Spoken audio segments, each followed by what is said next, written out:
right, good morning, everybody. Today is Friday, March 3rd, 2017, and this is Before the First Cup of Jules here on UCY.TV. Happy Friday, everyone. It is a nippy 30 degrees and light snow with gray skies here in upstate New York, and I saw this weekend it's going to go down into the single digits. So much for being almost 70 just a few days ago.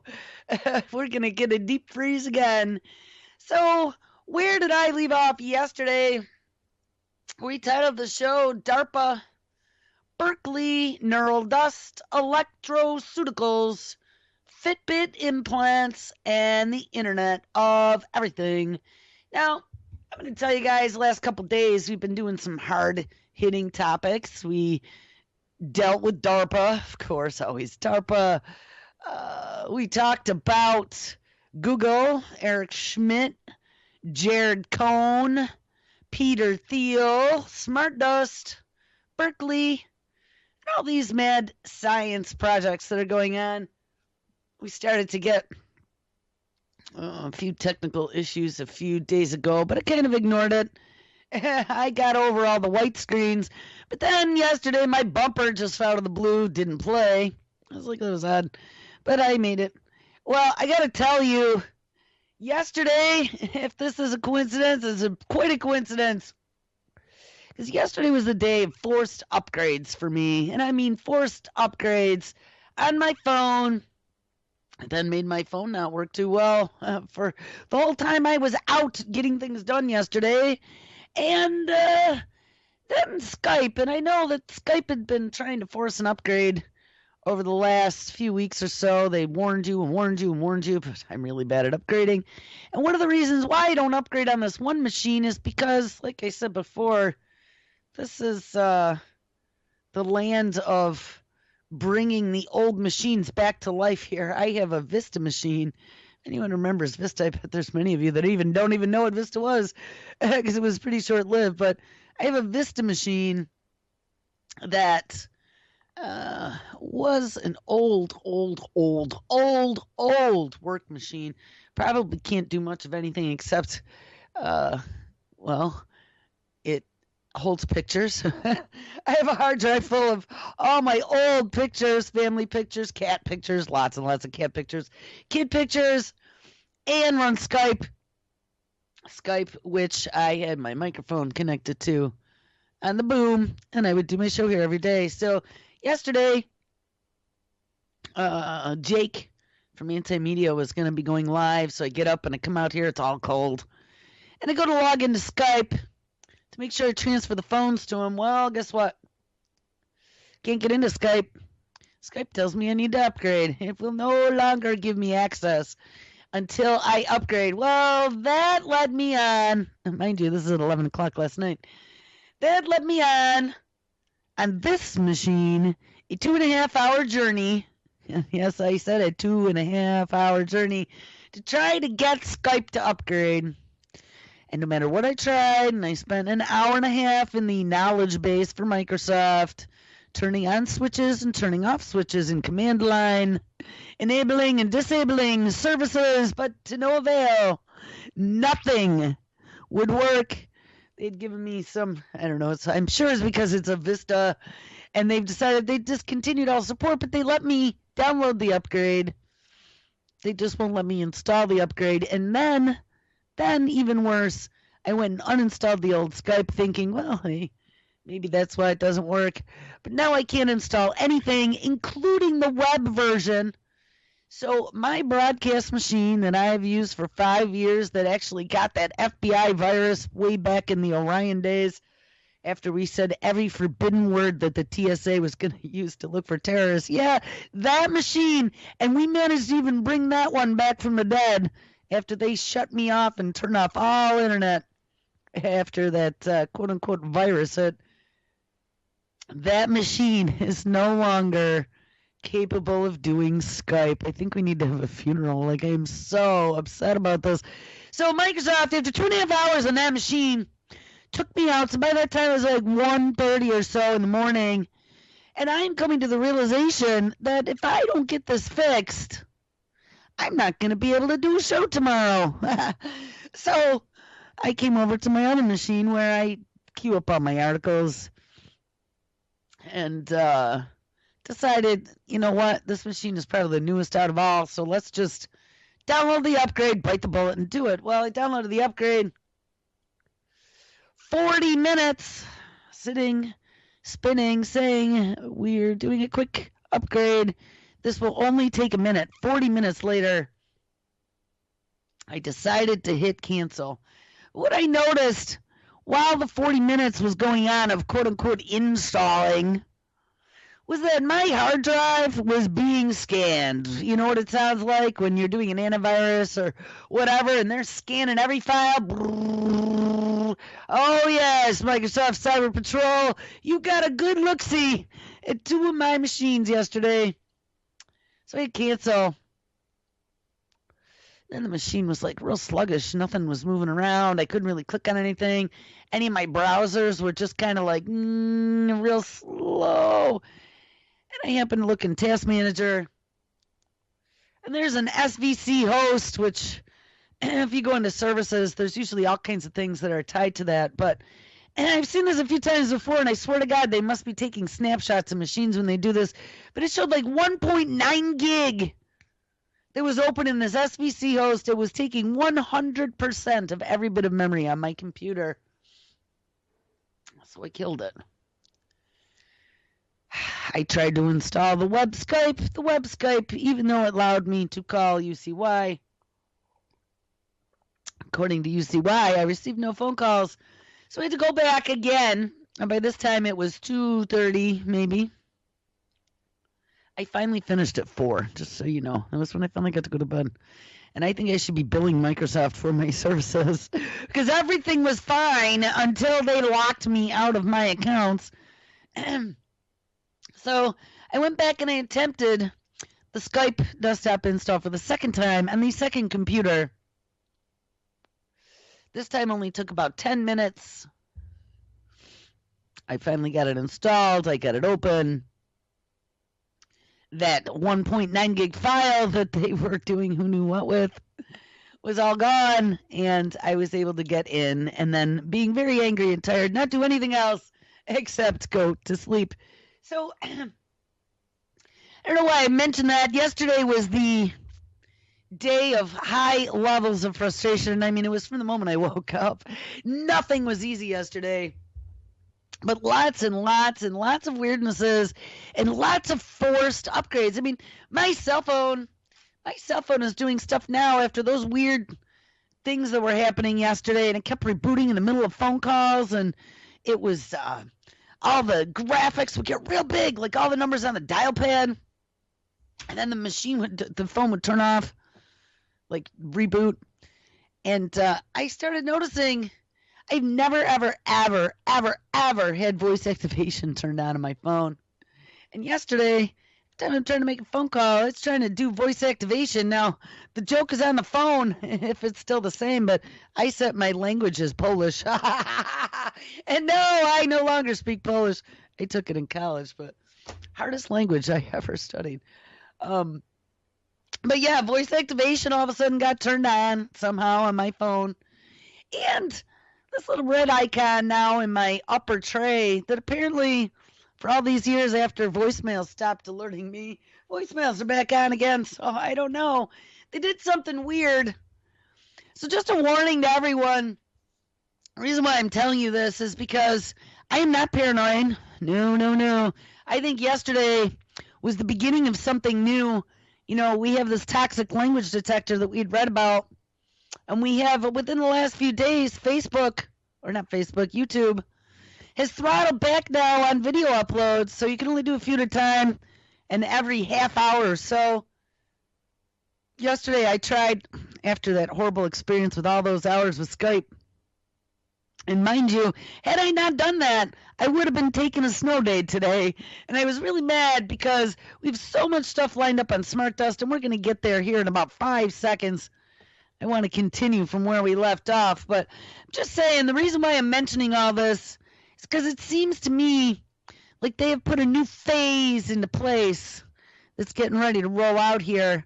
And I can guarantee you, all that noise I heard in that 40 quote minute upgrade was to get a good scan of my machine. Think about all the millions of users that use Skype.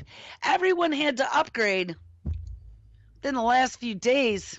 So every single one of those people just gave Microsoft Cyber Patrol Center a brand new snapshot of what is on their machines. How convenient. Couple that with the Google data and your searches and your phone calls and everything else. And they have quite extensive information on you. By the way, with all this craziness with Skype, if anyone's running Skype, go into the bowels of Skype under options, tools, options. Click around on some of those and take a look, because I discovered after the upgrade, they had turned on Skype Translator. And we read all about these translators. These translators are utilizing AI in the background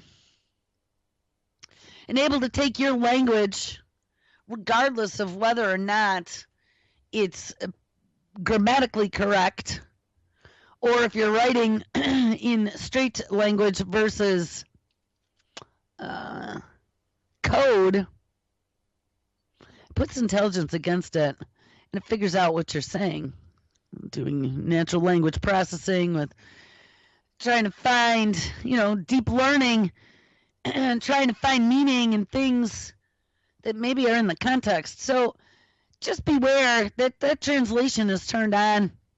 You may want to turn that off. We read all about that. And the Microsoft, I think, was pretty neck and neck with Google. It's a scary thought.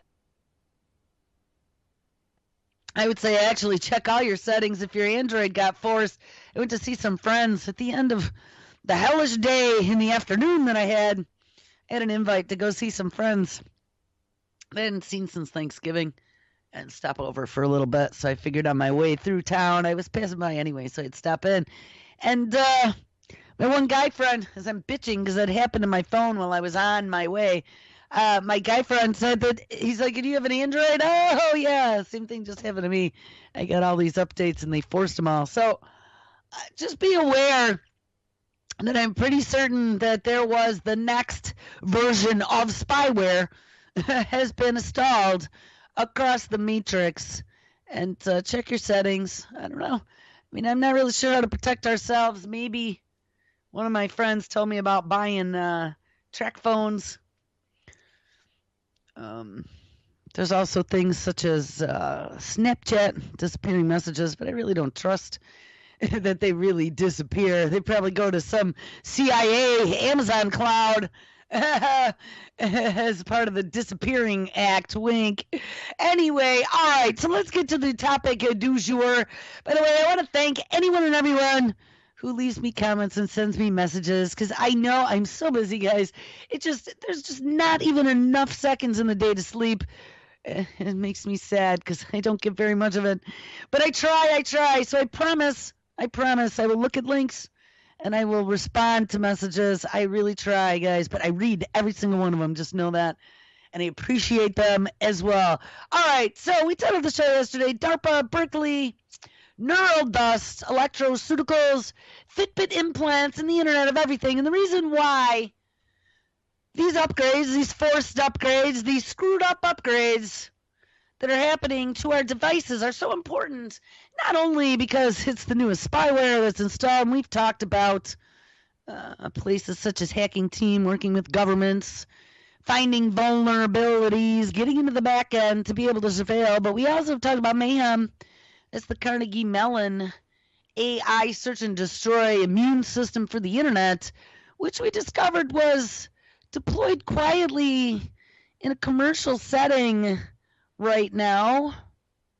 Skynet has been quietly sippy cupped released to see how it works out, see what vulnerabilities it can find, and that's going to be the future protector of the Internet of Everything, which we have also established with things such as Fitbit implants, electroceuticals, neural dust, and all these other newfangled 21st century technologies.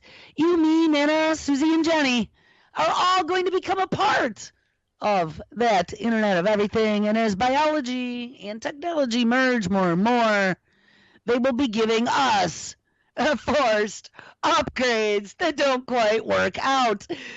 My case in point, for every show I think I've ever done, I had to boil it down to one concept. That is it. All right.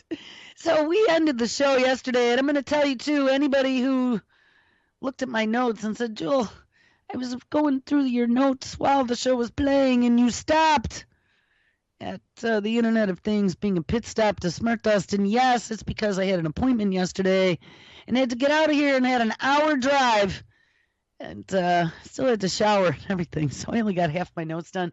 I will try to finish that today, but I also have not had anything cut for the entire weekend. So I probably have 20 shows to cut here in the next 24 hours or so. So it's not going to be good. And I'm starting to feel like I'm getting sick again. I've been out in public. Damn it, I should have had my handy wipes with me. This has just not been a good week. All right, so we left off of the story. The Internet of Things is just a pit stop on the way to SmartDust. And this was out of Motherboard Vice, one of Vice's publications. And they ended that story saying this is happening faster than you might think. And we called that. We absolutely 100% called that. And things are getting miniaturized at an exponential rate. We read out of Berkeley. Berkeley had released a press release back at the end of last year about sprinkling of neural dust opens doors to electroceuticals. How easy this would be to get into our nerves, our muscles, and our organs, and then use that to monitor them. And they seem to think this is going to be a great idea. Remember, we've read before that they want to be able to monitor us with sensors just like they do a car. So you could tell when something is going awry in the car and take it in for service. Well, why should we wait until stage 4 cancer? Maybe we should find out whether or not something is going on. And, I'm all for that, but there are other ways other than inhaling a big poof of neural dust and having it embed itself all throughout your soft tissue to be able to early diagnose. I mean, there are some blood tests now that just look for certain proteins. Each cancer is a signature. And they can look for proteins in your blood to see whether or not there's any activity. And there would be way easier ways rather than implanting sensors forever inside of you. But MIT Technology Review and Scientific American came out with a couple stories at the time. This one was in August again. It's not a Scientific American. Neural dust could enable a Fitbit for the nervous system. And there were two stories.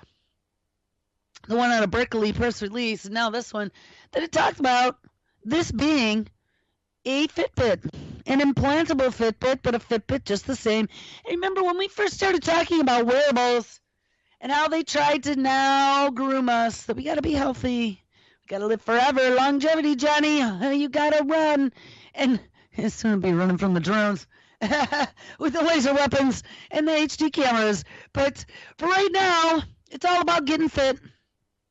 And they have shown time and time again in studies that the more you exercise, the younger your cells stay. And that is true. I even see how it could possibly work, where it flushes out the bad and allows in the good, makes sure you hydrate. But along with that comes a lot of other things like nutrition and sleep and not getting angry, keeping away from stress. I mean, we've discovered digging into even DNA damage, that all those things that are bad for us that we do DNA damage. We're talking, and including your free radicals. We got all these chemical pollutants, and whether or not you believe it, yes, I believe it, because I've had a radiation detector running for 6 years now, right at my sliding glass door edge in the living room, right to the outside. And we watch it every day. We see it go up and down, and as the wind comes in, you see the different weather patterns bringing elevated radiation through my home. And so, as we're exposed to all these pollutants and free radicals that are doing DNA damage, a little bit of exercise, it might perk you up a little bit, but it's not going to fix everything. But they're really pushing this, and now they're pushing social media and competing against your friends with your Fitbit. See how many steps you could go, see how many miles you can run. I saw my friend last night on Facebook posted that they did almost 70 miles for the month of February per their Fitbit. My dad runs his on his phone, and he does his treadmill and his stationary bike every day, and that man does like 10 miles. Would you imagine? Times 30, that's 300 miles. I'm not going to say that being active is bad, because it's not. I wish I could get off my ass and do my show while I was up exercising. That would kill two birds with one stone, since I'm here almost every day. But on the other hand, be careful what the reasons are that you are doing it for, because we have discussed how every bit of data that we feed the machine is feeding intelligence to the machine. And that's going to be the same machine that not only becomes smarter than us, but also learns all the chinks in the human armor. So when the day comes that they need to flip the chessboard, take control and tell us puny humans that we no longer are the most intelligent creatures on this planet, and we have foibles, especially the fact that we have emotions. Because our emotions make for bad decisions sometimes. They're more rational.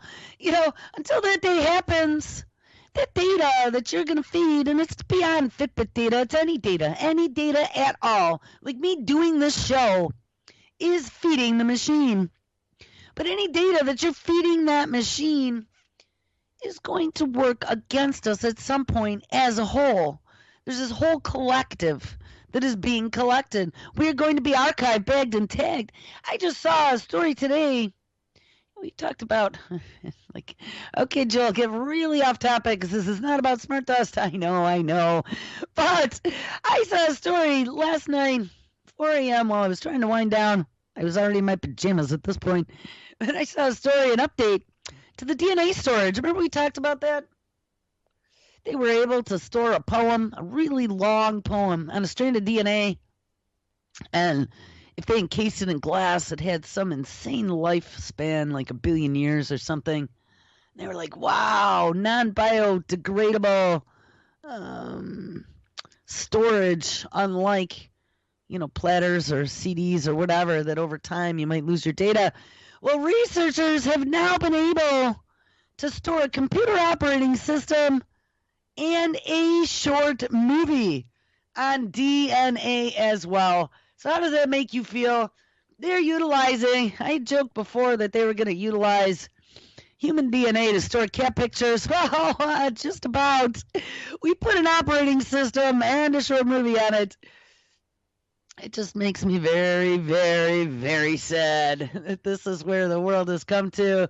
So let's push buttons, flip switches, turn humans into storage devices and into cyborgs. This is a story out of DARPA, again in August, about this neural dust. Implantable neural dust enables precise recording of nerve activity, and that's what we discovered. They want to be able to record everything that is going on. Remember, there was a provision in the 21st Century Cures Act that got passed in December that talked about neurological surveillance, non-invasive. They were going to be able to surveil people with Alzheimer's or Parkinson's or any other future mental disorder that you've been diagnosed with, to make sure that you're safe and make sure you're not a danger to yourself or others. Well, this is going to be something that might bring them further along to that dream. Therapeutic modulation of activity of the body's peripheral nervous system holds a world of potential, and this is out of DARPA's DARPA.mil website, holds a world of potential for mitigating and treating disease and other health conditions. And if researchers can figure out a feasible long-term mechanism for communicating with nerves and pathways that make up the body's information superhighway between the spinal cord and the organs, that would be a big step forward. What does feasible look like? Well, small is the best start. We read about smaller, better, faster. That's the way it's all headed. Small enough to someday perhaps be injected or ingested. We had also discussed sprayed from the sky and breathed in, but also precise, wireless, stable, and comfortable for the user. Of course, we have to worry about the user's comfort, and if they're embedded in your neocortex, you're never even going to know it. Modern electrode-based recording technologies feature some, but not all of these qualities. Hard-wired solutions present challenges for chronic use, and we've run across that word for a few times for implants, chronic implants, because sometimes chronic implants would form little cysts. See, that was the problem, but they've gotten around it now. They had these new brain electrodes we read about the other day that don't cause scar tissue either. So, wow, what a brave new world we are entering at this point. But while existing wireless solutions cannot be adequately scaled down to sizes needed to record activity from small diameter nerves and record independently from many discrete sites within a nerve bundle, DARPA's electrical prescription program, and I talked about this yesterday when the Berkeley article had mentioned electroceuticals. I was like, oh, the DARPA ElectRX program, and here we go. DARPA's electrical prescription program, more affectionately known as ElectRX, is focused in part on overcoming these constraints and delivering interface technologies. Remember, we're talking about the human body that are suitable for chronic use, for biosensing, ding-a-ling-a-ling. How many times have I told you? Look out, it's all about biosensors, and here it comes. And neuromodulation of peripheral nerve targets, and that means bzz, bzz, bzz. That's the zippity zapping that I warned about as well.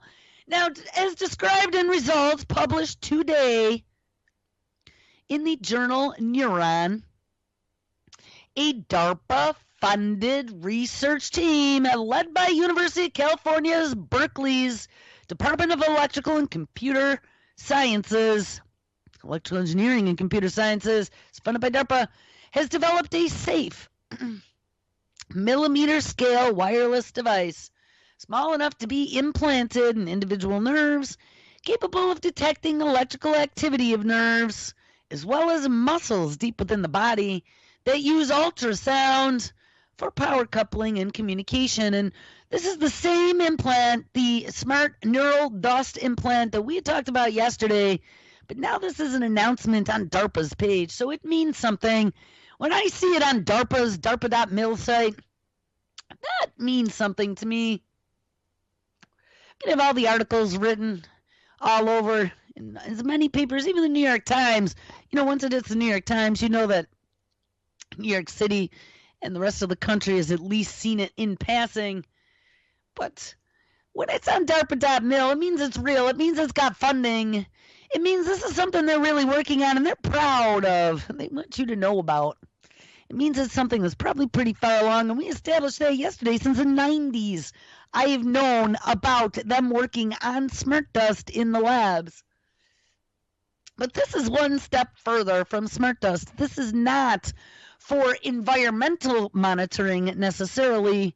This is neural dust. These are biosensors. These get implanted one way or the other, whether you eat them. And remember, we found there were two routes to get into the body that they research and have come to the conclusion is the best way to get some sort of nanoparticulate into you. And that would be through your small intestine.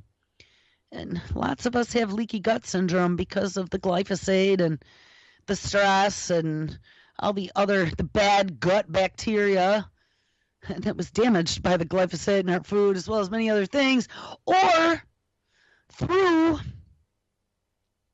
our nostrils. I was trying to remember the olfactory system.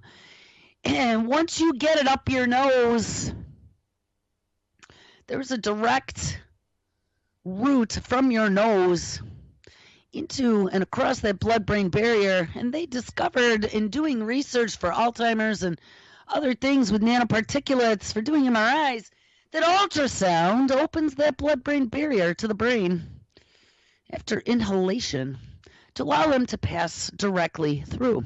Well, they've discovered that in this DARPA document as well, that ultrasound, we've found out, also powers these things because they are piezoelectric, and they use the sound waves from the ultrasound to give it electricity and as well to zippity zap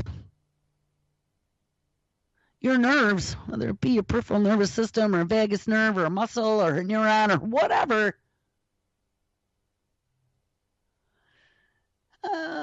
These devices are called neural dust, and the team completed its first in vivo test of this technology in rodents.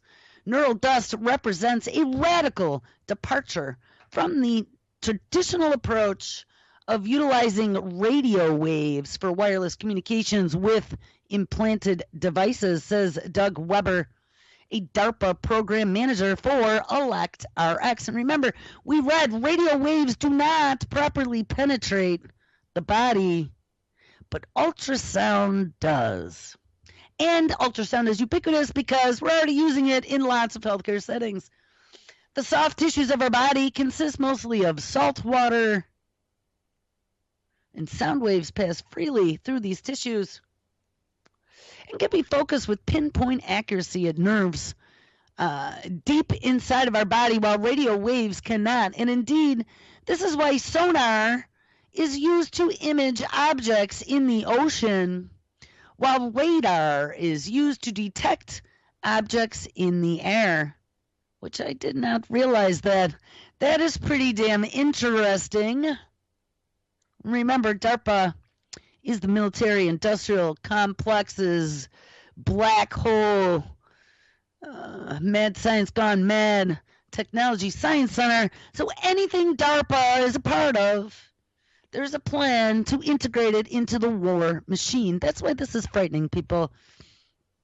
And all of this, most of this technology that we talk about on a daily basis was all sprinkle funded by DARPA. Universities, hospitals, getting all these smarty pants to work on finding ways to bring the human race 1.0 closer to the end, but they're moving us toward 2.0. You know, I went to see my friend yesterday, and I don't know if you're listening. Hello.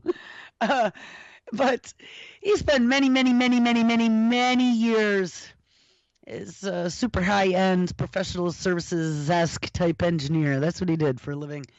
And he even told me, and he's a musician, and he's retired now, but he was telling me yesterday that he was the very, very first person ever in Buffalo to own a Kurzweil synthesizer.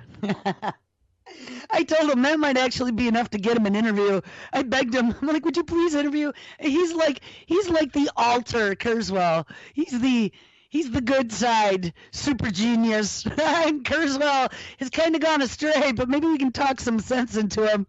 Anyway, I digress.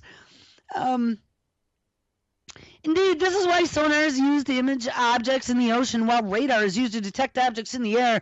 And by using ultrasound to communicate with the neural dust, the sensors can be made smaller and placed deeper inside of the body, just what we want, by needle injection. Ding-a-ling-a-ling.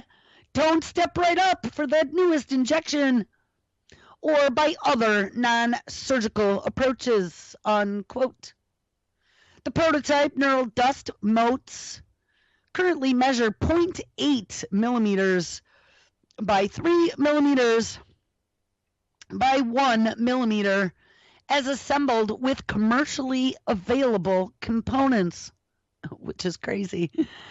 And the researchers estimate that by using custom parts and processes, they could manufacture individual motes of 1 cubic millimeter or less in size, possibly as small as 100 microns per side.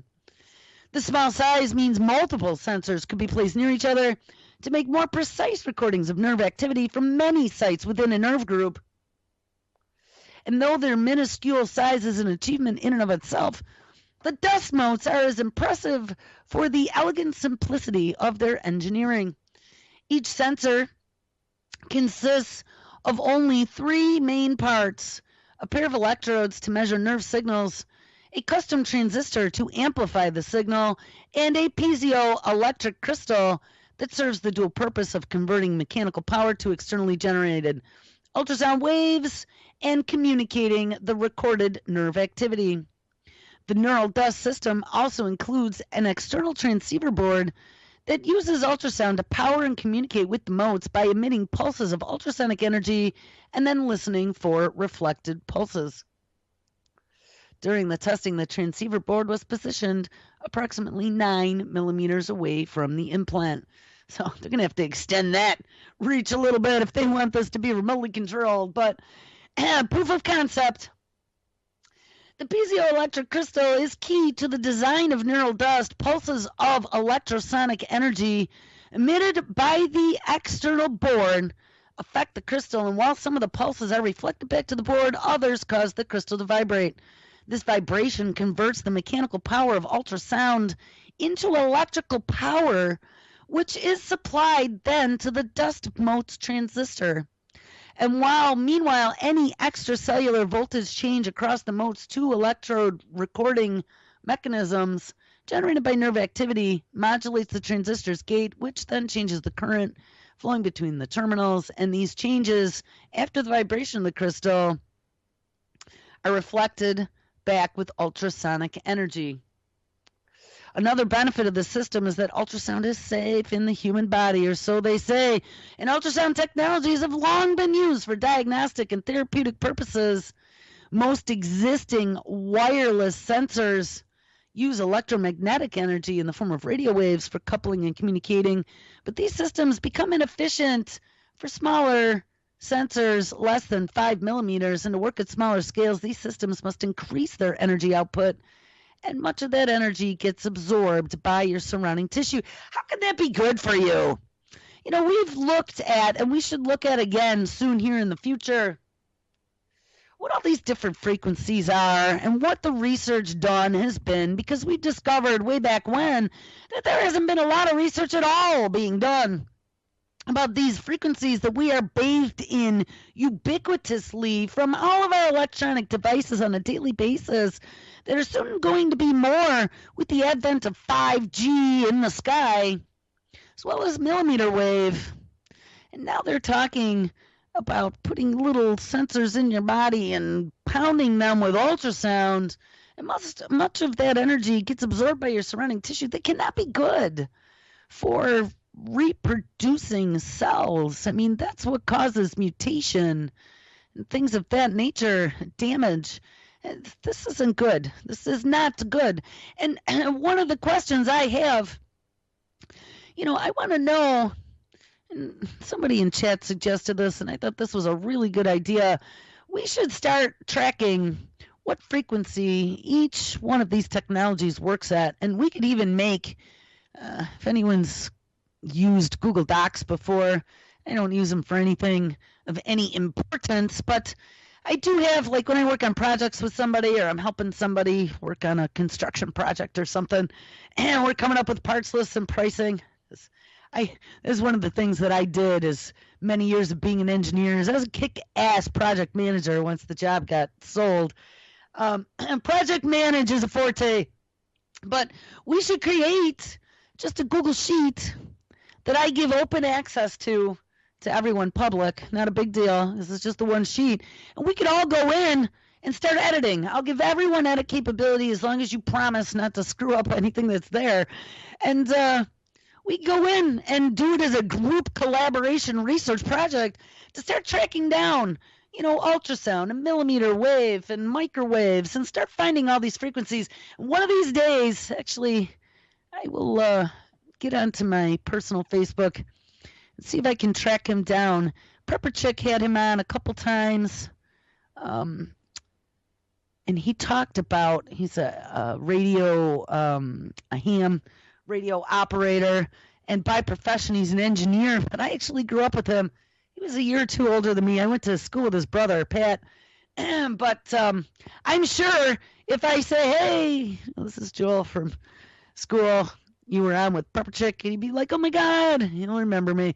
But we should get him on, because he knows tons about radio and frequencies, and that would be really good conversation to have at some point in the future. But anyway, ultrasound has the advantage of penetrating deeper into tissues at lower power levels, reducing the risk of adverse effects while yielding excellent spatial resolution.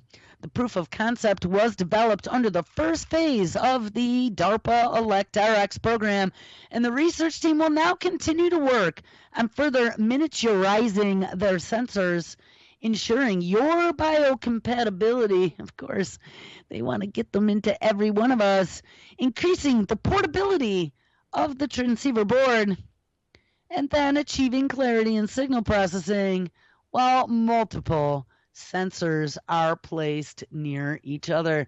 So what do you think of them apples? So it is DARPA that is full on out developing this technology in cahoots with UC Berkeley. Like I said yesterday, that's where Minute Napolitano went to. She's now the president of the University of California system and the former head of the Department of Homeland Security. So it's got to make you feel all kinds of warm and fuzzy. Step right up for your new neural implant, your new neural dust implant, all in the name of keeping you healthy and keeping you safe. All right, so there was another story out of ARC Applause. And this was from August 19th, 2015, which happened to be UCY's fourth anniversary, I believe. SmartDust may become the pinnacle innovation of the Internet of Things.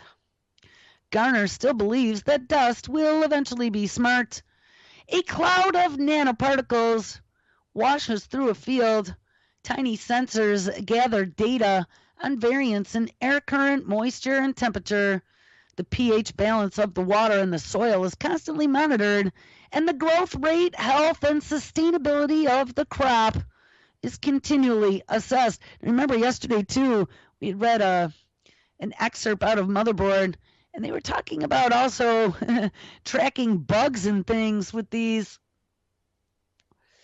now crops, now humans. This is the horror that I've been trying to explain for all these years, this vision of everything being connected. Guys, they're really, really working on this. This isn't fantasy at all. They really are working on this. You know, I was telling my friend yesterday that at this point in time, you know, I've been doing self-checks on myself. All these years, I pinch myself. I go, Joel, are you sure? Are you sure this is really happening? I mean, you put all these dots together and paint this really scary-looking dystopian future. Could it really be going that way? Well, I told my friend yesterday, I'm absolutely certain now. You know, I was probably about 90% certain before. And as the timeline gets closer and closer to that day when we merge with the machine, it gets more and more certain. But after yesterday, after that show we did yesterday, I'm 100%. I'm at that point now. I'm 100% certain that every horror that we've discussed is about ready to happen. And that's not a good thing. Not a good thing at all. We need to start coming up with some counter plan, some counter idea on how we're going to battle this, because whether or not we want it, whether or not we are for or against this, they're going to make it happen. They are going to use medical tyranny to get it inside of us. And if we don't step up, well, these things are millimeter in size and soon to be nano in size. And like I said, I've always had a suspicion that maybe some of those quote-unquote chemtrails include some other things maybe we could be breathing in, especially if they're that small. And like I said, we discovered that one of their favorite ways to get nanoparticulates into the body and into the brain is through your nostrils. So I wouldn't put it past them. Human experimentation at the hands of our own government has been going on for a very long time, and most of the time without our knowledge, over large populations. The dust of nanoparticles, some may call it smart dust, can detect invaders in the field, be it a disease infecting crops, small animals, or humans. and then dispatch another cloud of dust to combat the threat. Now, this is beyond frightening because we've already talked about DARPA's Insect Allies program, and that is where they'll be using a bacteria. They'll take that bacteria and infect the insect. And then they will take the infected insect, and remember, it's a genetically modified bacteria. They've sucked out the guts. They've put in some new guts, and then they infected the insect. Oh, look, my cell phone just rebooted itself again.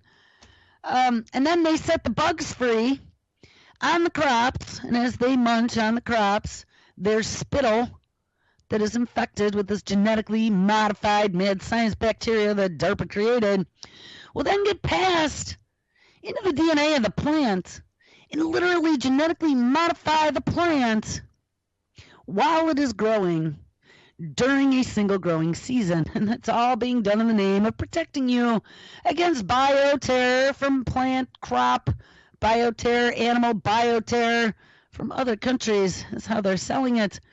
But I was also thinking, we read all about the history of the biowarfare program in the United States and Plum Islands and Fort Detrick, Maryland.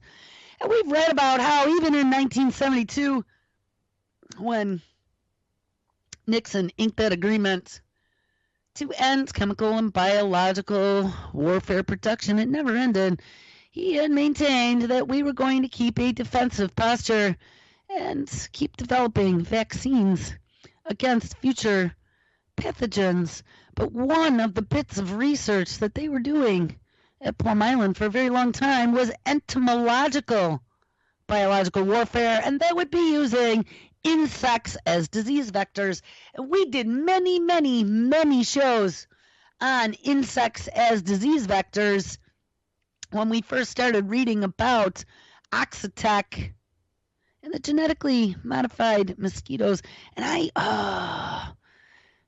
back a couple weeks ago, there was a brand new story about that, and they literally were talking about utilizing mosquitoes as flying vaccinators. There was that one paper we found in Japan. They had already established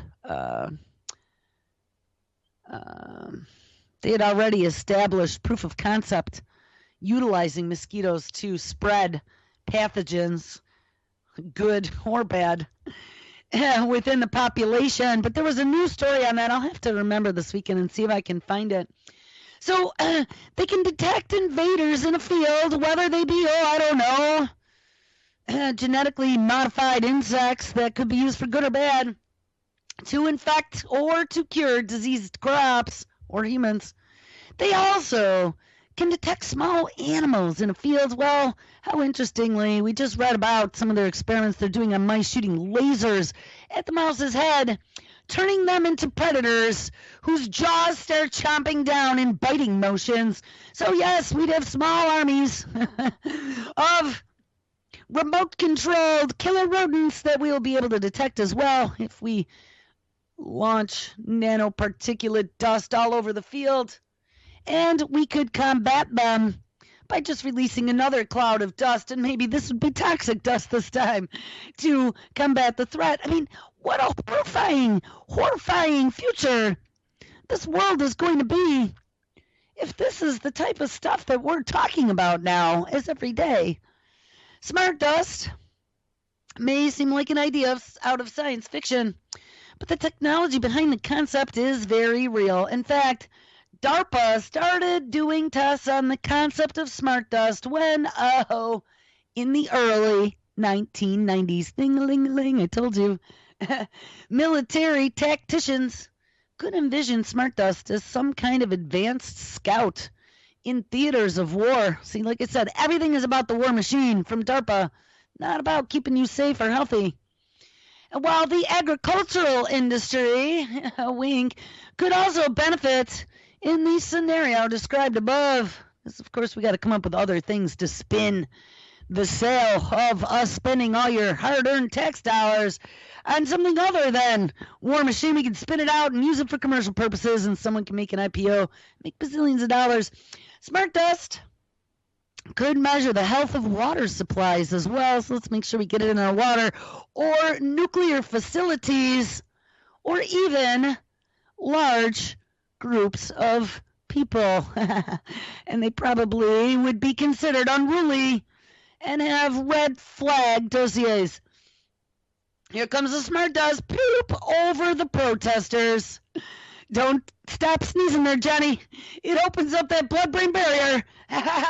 And don't struggle, because it makes it much easier. I mean, this really is frightening, beyond frightening, and they could have already been doing this, again, 1990s, and this is just coming out now. We're going to tell you all about it 20 or 30 years down the line, because it's too late, Johnny. Remember, we saw an interview with Kurzweil one time where he had said that we were already far down the path of being transhumanized, and he didn't elaborate on that. And it made me really wonder what he was talking about. And I had considered maybe some of the stuff they put into vaccinations, some of the stuff that they're putting into our food. We have talked about nanotechnology in food that doesn't have to be labeled.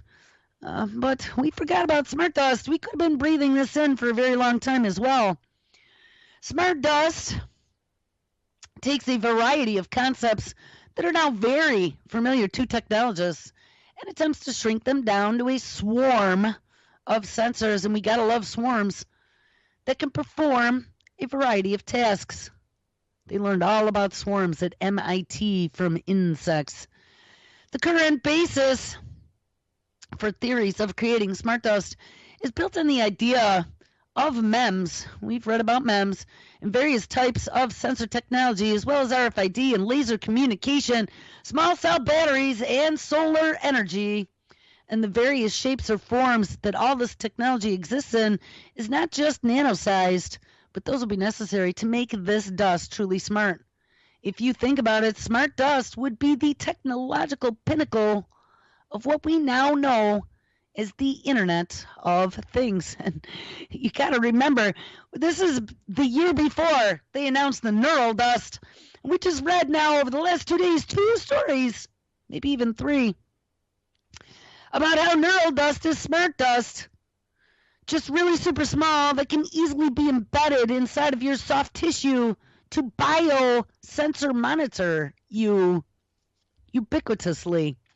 All right, so we are now going from the Internet of Things to the Internet of Everything. And yes, you, me, Nana, Johnny, Susie are now all endpoints on that Internet of Everything. But thank goodness, because we now have precision medicine, electronic medical health records, Fitbits, software as a service. We have Dr. Smartphone, Dr. Watson. This is all coming together in one big, ugly, scary, horrifying picture of what the next few years are going to be like for us. And there's no running, there's no hiding. They're going to find you. And if they're letting this stuff go into our atmosphere, well, that could explain like some of the weird allergic reactions people have, or some of that weird asthma. What was that one in Australia, one of our offshore mad science departments? What was that asthma? There was some kind of weird-ass asthma that happened at the end of last year that had 500 or 1,000 people all going to the hospital, and all these people got sick. And everyone said, well, that's weird. We've never heard of that before. That's a new one. Never before seen. Makes you wonder what was in that dust that caused all that asthma and all those hospital visits. So when are we going to see the first real incidences of SmartDust? Well, commercially speaking, according to Gartner's annual hype cycle for emerging technologies, it'll be at least another 5 or 10 years, they say. But again, remember, this story was written 2 years ago in 2015, and with the law of exponential returns, I would say that 5 to 10 year time frame is probably accelerated a bit, because it's happening, just like DARPA said, faster than we ever imagined. The Gartner hype cycle is a yearly map of where the current trends in technology actually stands. And we're not going to read about all these other ones. For the last couple of years, SmartDust has been at the far left. It makes for fascinating study, in DARPA and the RAND Corporation, ding-a-ling, started research on SmartDust more than 20 years ago And corporations have been formed, good old little IPOs, to start building the capabilities needed to create SmartDust. And they are also calling it Dust Networks, which was acquired by Linear Networks in 2011. Holograms, brain-computer interfaces, human augmentation, and quantum computing are all technologies that are also on the upward slope of the hype cycle that have a basis in current reality and do not have a long time before they start affecting people's lives. If you read about technology media, you know what the top hype trends are right now: autonomous vehicles, the Internet of Things, machine learning, and wearables. And remember, this was 2015. And all of these technologies are on the very top of Gartner's hype cycle. But what about technology that has already passed that and is starting to become a fabric of our lives?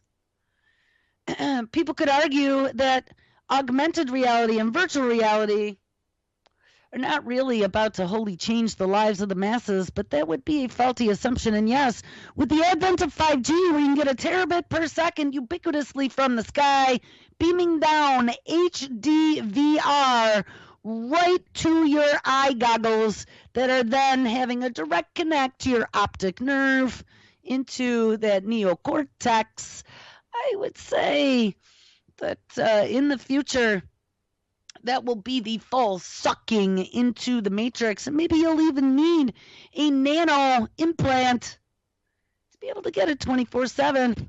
We read a couple different stories that had talked about how easy it would be with HDVR and a little nanobot attached to your neocortex to just be able to flip a literal switch and take the input that is going to your eyes and to your nerves and switch it over to some sort of other input, like what is being fed in through the VR goggles and maybe your VR suit, where it could literally transport you someplace else. All right, guys, well, I guess that's it for a Friday. Make sure you stick around. All kinds of great new ways.